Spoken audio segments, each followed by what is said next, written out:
بسم اللہ الرحمن الرحیم۔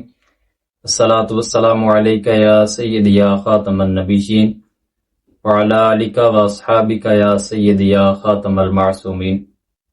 سامعین محترم، آج 10 رمضان المبارک ہے اور آج 10 رمضان المبارک ام المؤمنین حضرت خدیجۃ الکبریٰ رضی اللہ تعالی عنہا کا یوم وصال ہے۔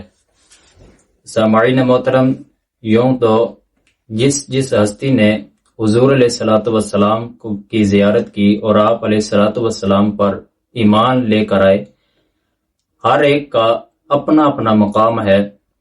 ہر ایک کو اللہ تبارک و تعالیٰ نے عرفہ اور اعلیٰ مقام عطا فرمایا۔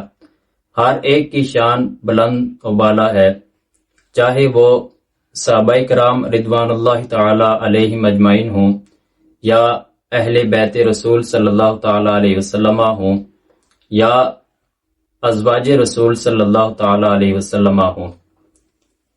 آج جس ہستی کا میں ذکر کرنے جا رہا ہوں وہ ام المؤمنین حضرت خدیجۃ الکبریٰ رضی اللہ تعالی عنہا کی مقدس ذات ہے۔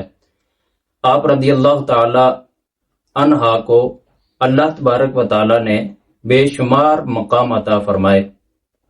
آپ رضی اللہ تعالی عنہا کے متعلق حضور نبی کریم صلی اللہ تعالی علیہ وسلم نے ارشاد فرمایا کہ حضرت ام المؤمنین خدیجۃ الکبریٰ رضی اللہ تعالی عنہا جیسی میں نے کوئی عورت نہیں دیکھی، کیونکہ آپ رضی اللہ تعالی عنہا مجھ پر اس وقت ایمان لے کر آئیں جب لوگ مجھے جھٹلا رہے تھے۔ آپ نے اپنے مال کے ساتھ مجھے نفع بخشا۔ سامعین محترم، یہ تھی حضرت خدیجۃ الکبریٰ رضی اللہ تعالی عنہا کی مقدس ذات۔ آپ رضی اللہ تعالی عنہا کا بے شمار مقام اور مرتبہ ہے۔ حضور نبی کریم صلی اللہ تعالی علیہ وسلم نے ایک اور حدیث میں ام المؤمنین حضرت خدیجۃ الکبریٰ رضی اللہ تعالی عنہا کی شان بیان فرمائی۔ بخاری شریف کی حدیث نمبر 3820 کے اندر ہے، عن ابی ہریرہ رضی اللہ تعالی عنہ قال اتى جبریل النبی صلی اللہ تعالی علیہ وسلم فقال یا رسول اللہ هذه خدیجۃ قد اتت معها اناء فیہ ادام او طعام او شراب فاذا هي اتتك فقرأ علیہ السلام من ربها ومنی وبشرها ببیت فی الجنت من قصب لا صخب فیہ ولا نصب۔ حضرت ابو ہریرہ رضی اللہ تعالی عنہ روایت کرتے ہیں کہ فرمایا کہ حضرت جبریل علیہ الصلوۃ والسلام حضور نبی کریم صلی اللہ تعالی علیہ وسلم کی بارگاہ میں حاضر ہوتے ہیں اور عرض کرتے ہیں کہ یا رسول اللہ صلی اللہ تعالی علیہ وسلم، آپ کے پاس حضرت خدیجۃ الکبریٰ رضی اللہ تعالی عنہا تشریف لا رہی ہے اور آپ کے پاس برتن ہے، اس میں یا تو سالن ہے یا کھانے کی کچھ چیز ہے یا اس میں پانی ہے۔ پس جب وہ آپ کے پاس تشریف لے آئیں تو آپ ان کو اللہ تبارک و تعالیٰ کا بھی سلام دینا اور میرا بھی سلام ان کو عرض کرنا۔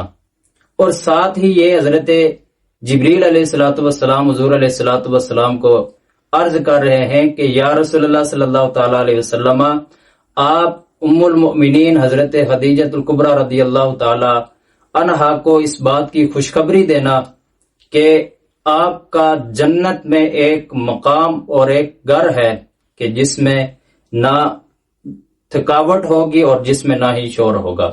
آپ رضی اللہ تعالی عنہا کو اللہ تبارک و تعالی نے اور اس کے رسول صلی اللہ تعالی علیہ وسلم نے دنیا کے اندر ہی جنت کی بشارت سنائی تھی۔ یہ تھا آپ رضی اللہ تعالی عنہا کا مقام اور مرتبہ۔ اللہ تبارک و تعالی سے دعا ہے کہ اللہ تبارک و تعالی تمام ازواج رسول صلی اللہ تعالی علیہ وسلم اور صحابہ کرام اہل بیت کرام رضوان اللہ تعالی علیہم اجمعین کا مقام اور مرتبہ سمجھنے کی توفیق عطا فرمائے۔ وما علینا الا البلاغ المبین۔